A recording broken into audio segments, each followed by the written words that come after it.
we're just going to randomly put them to someone. So here's my first one to, oh my gosh, I'm going to say Theresa Spahn. What will you do to promote arts and physical education in schools?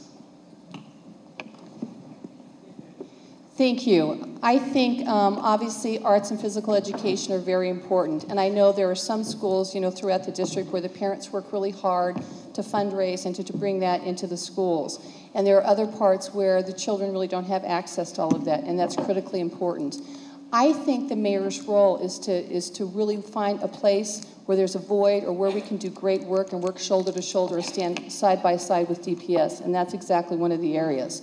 We do know that what makes a child successful or really contributes to a successful outcome are mentorships, but also after-school programs. And so I can envision that is a place where we can extend our after-school programs to the mayor's office, look to work with business to bring them on board, look to draw down federal grants so we can extend exactly those type of programs and opportunities.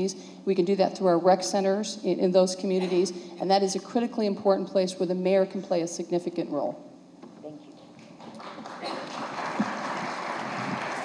Let's do it like this. Which one of you wants the next one? Nope. All right, Doug Linkhart, here we go. Let's take this one. How do you plan to support out-of-school time? I think that's beyond the classroom, what can be done to improve education outcomes. Sure. This is something I've been working on for 7.5 years as a council member and also worked on as a state legislator. I put out a guide that gives kids and families ideas on what is out there already. That's the easiest thing. That doesn't cost anything. Second, get them enrolled in programs that are already available. We fund a program called My Place in Denver rec centers where kids of low-income schools can come for free. That's easy. A little bit harder, but still cheap, is to make rec centers free for kids. That would cost $350,000. That's nothing. Why shouldn't rec centers be free for kids? We want kids in our rec centers.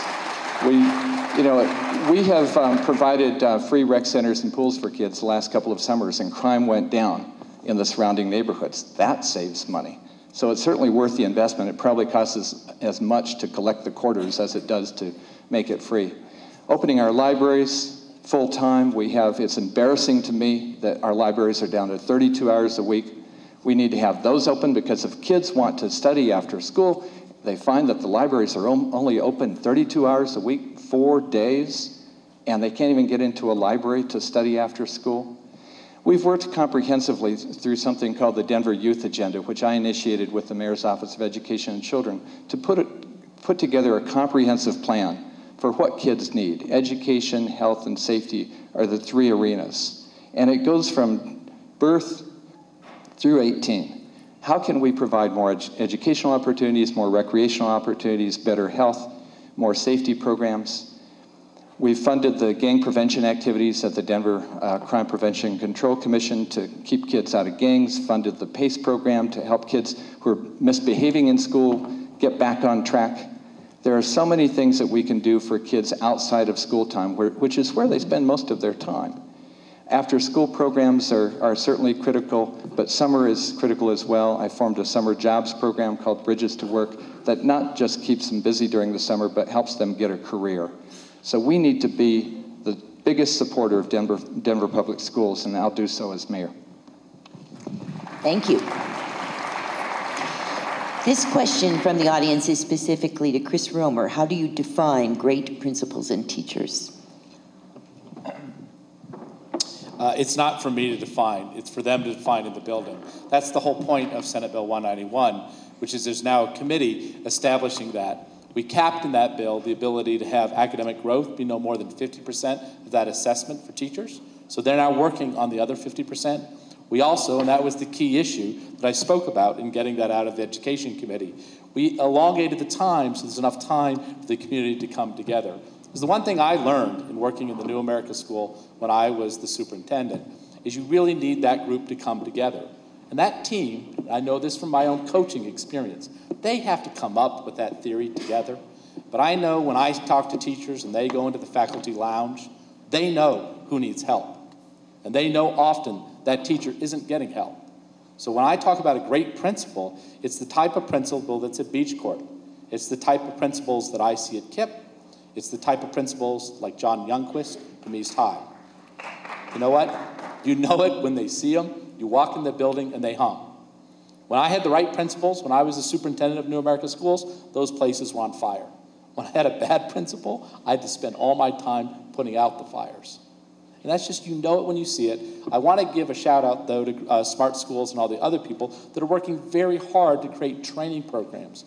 Because one of the things I said very clearly to DPS, to Senator Johnson, and everybody in Senate Bill 191 is if we pass Senate Bill 191 without making sure that principals understand really authentic, powerful HR skills, coaching, ability to evaluate, and to partner, we're doing shame on our district. Shame on our state. But the good news is the key hidden gem in that bill is the ability for principals to be really well trained, to be the CEOs, the leaders, the coach of their communities. And we can do it, but we probably need to put more training into that. So I know it's uncomfortable to challenge the status quo, but are we truly going to lose another generation of children because we're going to have an awkward moment? And I respect everybody up here because everybody cares very deeply about this conversation. I think there's a slight difference of the urgency with which some of us are challenging the status quo. That's why I voted for Senate Bill 191. It was a tough vote, trust me.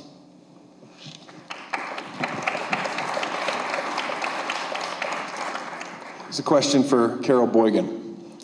Are you satisfied with the job Superintendent Tom Boasberg is doing? Is this from Van?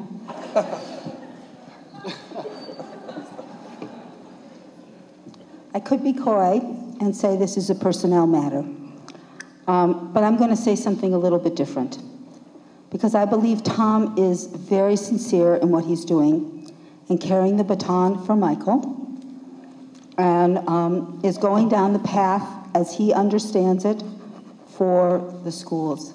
But I believe that the way our community is so at odds with each other. You know, I have worked in every single school in this district, in every single neighborhood. It's a new generation of principals and teachers for the most part, so I don't know you all as well. But in every building, I found parents who love their kids, teachers who love their work, principals who are working hard every day. And on all sides of this debate, there are good people who care about our children. And it breaks my heart that we don't focus, and I thought the questions that you sent us were indicative. Every question on teaching and learning was how do you hold teachers accountable, not how do we teach differently in our classrooms. That's the conversation. That's what we need to talk about. It's not a mystery. Other countries do it. If this were medicine, it would be malpractice. I would love to see us get there. My proposal is going to be that as mayor, I'm going to propose a partnership with Tom Boasberg, a partnership with Tony Salazar to take Tom's 3 most stubborn elementary schools that are not turning around, and we will do them with the support of specialists to help us customize our program child by child and make sure from the very youngest to the children who leave that school that they are all at grade level in reading and math. And I know all of them will work because this is science. This is not politics. And our children are human beings like children around the world, and their little brains work like everybody else's. And if we take seriously the great work that's been done in the last 20 years in education and move it into the general classroom, we will lick this problem, and then we can talk about all these other questions. Thank you.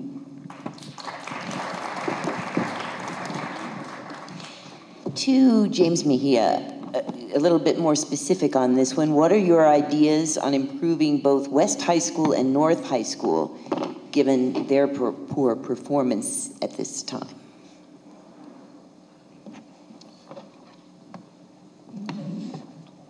When we look at the quality of education in this city, we can't rest until a world-class city has a world-class education system. And when you consider that 7% of kids graduating from West and North graduate ready for the next step, ready for college, without remediation, we're not doing a good enough job. Very specifically, we know what the equation is in terms of better achievement for our kids, and we're scared or timid to talk about some of them. We're not having a strong enough conversation about parental responsibility. We're not having a conversation about parents not being willing to take up the mantle as the first of their children's teachers and always the advocate for their children. So let's start talking about parents here. Let's also start talking about the resources for teachers in the classroom. And yes, we've had a good conversation about accountability. And yes, I believe in more accountability. But we have got to make sure that teachers have the tools that they need in the classroom when that door closes. And let's make sure that we have leaders at the principalship of all of our high schools that are academic teachers and academic guides for the teachers in the building. And so if we look at what's effective, and again, when the door closes, it's a teacher with a classroom of children.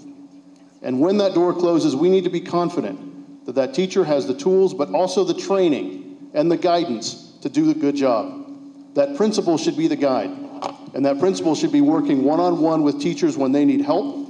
We should be looking outside the school when teachers need further training and further resources.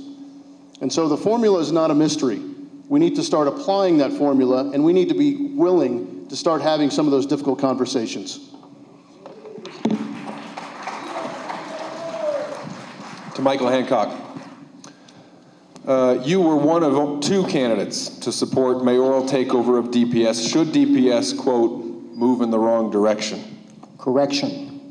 Never said I supported mayoral control initially. Let me just clarify. I was misquoted in the paper.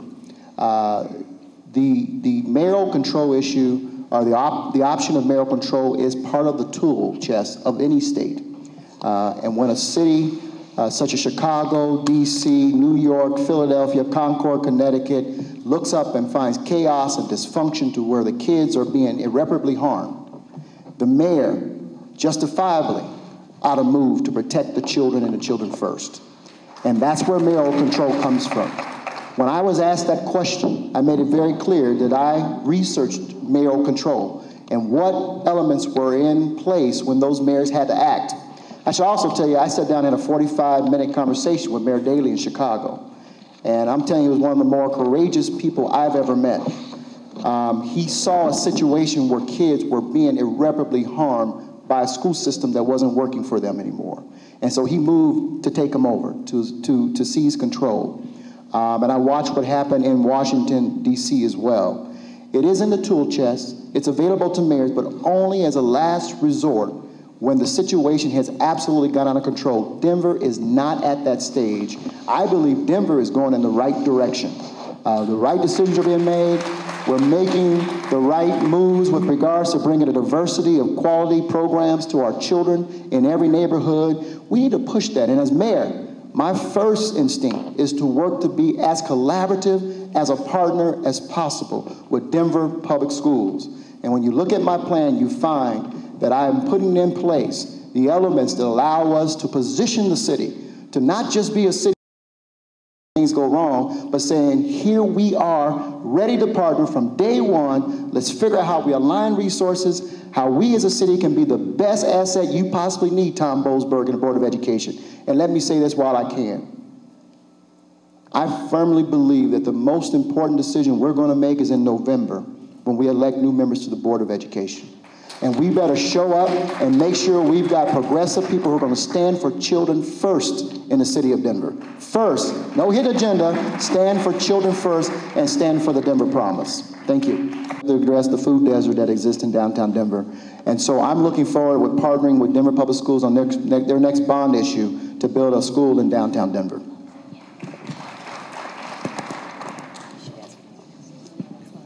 There are 3 elements of creating a more vibrant downtown that were missing. Several years ago, we addressed one of them. When I was manager of Parks and Recreation, we built the playground downtown right off of Spear. The second piece is a grocery store, which is currently being planned in downtown with the Downtown Denver Partnership looking into plans for bringing in a grocery store. The third element is a school. It's an elementary school. And I think it should be start in preschool and go all the way through 8th grade. Currently, there's not enough density to support something beyond that, but we need to have a place for children who, if they start in the early grades, have a place to go all the way through middle school. So absolutely support